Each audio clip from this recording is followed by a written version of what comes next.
ദൈവത്തിന്റെ പരിശുദ്ധ നാമം മഹത്വപ്പെടട്ടെ. നോമ്പിൻ ദിനങ്ങളിലെ വചന ധ്യാനത്തിലേക്ക് പ്രാർത്ഥനാപൂർവ്വം സ്വാഗതം. ഇന്ന് ധ്യാനിക്കുന്നത് ഉൽപ്പത്തി പുസ്തകം 12-ാം അധ്യായം 1-ാമത്തെ വാക്യം. യഹോവ അബ്രാമിനോട് അരുളി ചെയ്തതെന്തെന്നാൽ, നീ നിന്റെ ദേശത്തെയും ചാർച്ചക്കാരെയും പിതൃഭവനത്തെയും വിട്ടു പുറപ്പെട്ട് ഞാൻ നിന്നെ കാണിപ്പാനിരിക്കുന്ന ദേശത്തേക്ക് പോകാം. ദൈവമായ കർത്താവ് അബ്രാമിനെ കാനാൻ ദേശത്തിലേക്ക് കൊണ്ടുപോകുന്നതിന് വേണ്ടി വിളിച്ചു വേർതിരിക്കുന്ന അനുഭവമാണ് ഈ വാക്യത്തിൽ കാണുന്നത്. ദൈവം അബ്രാമിനോട് അരുളി ചെയ്യുന്നു, നീ നിന്റെ ദേശത്തെയും ചാർച്ചക്കാരെയും പിതൃഭവനത്തെയും വിടുക. ഇന്ന് വരെ നീ കണ്ടതിനെ അല്ലെങ്കിൽ കണ്ടുകൊണ്ടിരിക്കുന്നതിനെ, നീ അനുഭവിച്ചു കൊണ്ടിരിക്കുന്നതിനെ ഉപേക്ഷിക്കുക. ദേശമുണ്ട്, ചാർച്ചക്കാരുണ്ട്, പിതൃഭവനമുണ്ട്. ഇവയൊക്കെ അബ്രഹാമിന് വളരെ പ്രിയപ്പെട്ടതാണ്. നമുക്കും ദേശവും ചാർച്ചക്കാരും പിതൃഭവനവും വല്ലാത്തൊരു വൈകാരിക അനുഭവമാണ്. വിദൂരങ്ങളിലൊക്കെ ജോലിക്കും മറ്റനുഭവങ്ങൾക്കുമായി തങ്ങി പാർക്കുന്ന പ്രിയപ്പെട്ടവർ ഗൃഹാതുരത്വത്തിന്റെ വാക്കുകൾ പറയുന്നത് നമ്മളൊക്കെ ശ്രദ്ധയോടെ കേട്ട അനുഭവങ്ങൾ ഒരുപക്ഷെ ഉണ്ട്. ഇത്തരം അനുഭവങ്ങൾ നമുക്കും ഉണ്ടാകാം. നമ്മുടെ ദേശവും കൂട്ടുകാരും പ്രിയപ്പെട്ടവരും നാം വില കൽപ്പിക്കുന്ന അനുഭവങ്ങളാണ്. എന്നാൽ ദൈവം പറയുന്നു, നീ അവയെ വിടുക, ഞാൻ പറയുന്ന ഇടത്തേക്ക് പുറപ്പെടുക. അതായത് നിനക്ക് എന്തുമാത്രം പ്രിയപ്പെട്ടതായി ഈ ലോകത്ത് ഏതെല്ലാം അനുഭവങ്ങളുണ്ടോ അവയെല്ലാം വിടുക. അവ വിട്ട് ഞാൻ നിന്നെ കാണിപ്പാനിരിക്കുന്ന ദേശത്തേക്ക് പോകാം. ഞാൻ നിന്നെ കാണിപ്പാനായിട്ടിരിക്കുന്നതിലേക്ക് നീ സഞ്ചരിക്കുക. ഇതാണ് ദൈവം അബ്രാമിനോട് ആവശ്യപ്പെടുന്നത്. പുറപ്പെട്ടാൽ, ദൈവത്തിന്റെ വാക്ക് കേട്ട് നീ യാത്ര തിരിച്ചാൽ, നീ ഇതുവരെ കാണാത്തത് കാണുവാനായിട്ട് ദൈവം ഇടയാക്കും.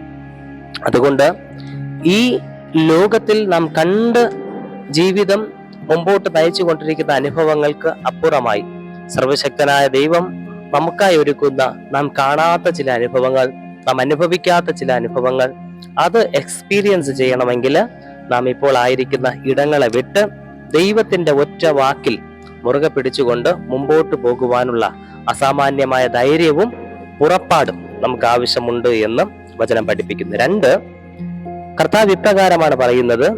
വിശുദ്ധ മർക്കോസ് എഴുതിയ സുവിശേഷം 8-ാം അധ്യായം 34-ാം വാക്യത്തിൽ, ഒരുവൻ എന്നെ അനുഗമിപ്പാൻ ഇച്ഛിച്ചാൽ അവൻ തന്നെത്താൻ ത്യജിച്ച് തന്റെ ക്രൂശ് എടുത്തുകൊണ്ട് എന്നെ അനുഗമിക്കട്ടെ. ഒരുവൻ എന്നെ അനുഗമിപ്പാനായിട്ട് ഇച്ഛിച്ചാൽ അവൻ തന്നെത്താൻ ത്യജിക്കുക. അവിടെ വ്യക്തമായി നമുക്ക് മനസ്സിലാക്കുവാനായിട്ട് സാധിക്കും, സ്വന്തമായി ഉള്ള അനുഭവങ്ങളെ ഒക്കെ ഉപേക്ഷിച്ചുകൊണ്ട് തമ്പുരാന്റെ ദിവ്യമായ സന്നിധിയിൽ വിനയപ്പെടേണ്ടുന്നതിന് നമ്മുടെ ക്രൂശുകൾ, അതായത് നാം ഉപേക്ഷിക്കുമ്പോൾ നമുക്കുണ്ടാകുന്ന വേദനകൾ, അതാണ് ക്രൂശിന്റെ അനുഭവമായി നാം മനസ്സിലാക്കുക. അത് ചുമന്നുകൊണ്ട്, അതും വഹിച്ചുകൊണ്ട് തന്നെ കർത്താവിന്റെ പിന്നാലെ അനുഗമിക്കുവാനായിട്ട് കർത്താവ് ആവശ്യപ്പെടുന്നുണ്ട്. വചനം വ്യക്തമായിട്ട് നമുക്ക് വീണ്ടും പഠിക്കുവാനായിട്ട് സാധിക്കും. വിശുദ്ധ മർക്കോസ് എഴുതിയ സുവിശേഷം 10-ാം അധ്യായം അതിന്റെ 29-30 വാക്യങ്ങൾ. എന്റെ നിമിത്തവും സുവിശേഷ നിമിത്തവും വീടോ സഹോദരന്മാരെയോ സഹോദരികളെയോ അമ്മയോ അപ്പനെയോ മക്കളെയോ നിലങ്ങളെയോ വിട്ടാൽ ഈ ലോകത്തിൽ തന്നെ ഉപദ്രവങ്ങളോടും കൂടെ 100 മടങ്ങ് വീടുകളെയും സഹോദരന്മാരെയും സഹോദരികളെയും അമ്മമാരെയും മക്കളെയും നിലങ്ങളെയും വരുവാനുള്ള ലോകത്തിൽ നിത്യജീവനെയും പ്രാപിക്കാത്തവൻ ആരുമില്ല എന്ന് ഞാൻ സത്യമായിട്ട് നിങ്ങളോട് പറയുന്നു. കർത്താവിന്റെ നാമത്തെ പ്രതി നമുക്കുള്ളതിനെ വിട്ടുകളയുവാനായിട്ട് നമുക്ക് സാധിക്കണം. അബ്രഹാമിന് അത് സാധിച്ചു. അബ്രഹാം പുറപ്പെട്ടു. അവനുണ്ടായിരുന്നതൊക്കെ വിട്ടുകൊടുക്കുവാൻ, മകനെ പോലെയും യാഗം കഴിക്കുവാൻ അബ്രഹാം എന്ന മനുഷ്യൻ ആത്മീയമായി വളർന്ന ഒരു അനുഭവം നമുക്ക് കാണുവാൻ, പഠിക്കുവാൻ കഴിയുന്നുണ്ട്. അതുകൊണ്ട് തന്നെ ലോകപരമായുള്ളതൊക്കെ വിട്ടുകൊടുക്കുവാൻ, ദൈവത്തിന് വേണ്ടി വിട്ടുകൊടുക്കുവാൻ ആ മനുഷ്യന് സാധിച്ചു. നമുക്കും ഇതൊരു വെല്ലുവിളിയാണ്. ദൈവനാമത്തെ പ്രതി, ദൈവത്തെ പ്രതി ഈ അനുഭവങ്ങളെ ത്യജിക്കുവാൻ, ലോകാനുഭവങ്ങളെ ത്യജിക്കുവാൻ നമുക്ക് സാധിച്ചാൽ തമ്പുരാൻ ഒരുക്കുന്ന കൃപകളെ പ്രാപിപ്പാൻ തക്കവണ്ണം ദൈവം നമുക്ക് മുഖാന്തരം ഒരുക്കും. അബ്രഹാമിനോളം സമ്പന്നനും ധനാഢ്യനുമായിട്ട് ആ കാലഘട്ടത്തില് മറ്റുള്ളവരെ നമുക്ക് കാണുവാനായിട്ട് കഴിയുന്നില്ല. ഇതൊക്കെ ദൈവം കൊടുത്തതാണ്. ദാസീദാസന്മാരും പൊന്നും വെള്ളിയും മൃഗസമ്പത്തും ഇതൊക്കെ ദൈവം കൊടുത്തതാണ്. ഒരൊറ്റ കാര്യം ചെയ്തതുകൊണ്ട്, ദൈവത്തിന്റെ വാക്ക് അനുസരിച്ചതുകൊണ്ട്, ദൈവത്തിന്റെ വാക്കനുസരിച്ചുകൊണ്ട് നമുക്കും മുന്നോട്ട് ജീവിതങ്ങളെ നയിക്കാം. നമ്മെ ദൈവത്തിൽ നിന്നകറ്റി ഈ ലോകത്തിൽ പിടിച്ചു നിർത്തുന്ന എല്ലാ അനുഭവങ്ങളെയും ഉപേക്ഷിക്കാം.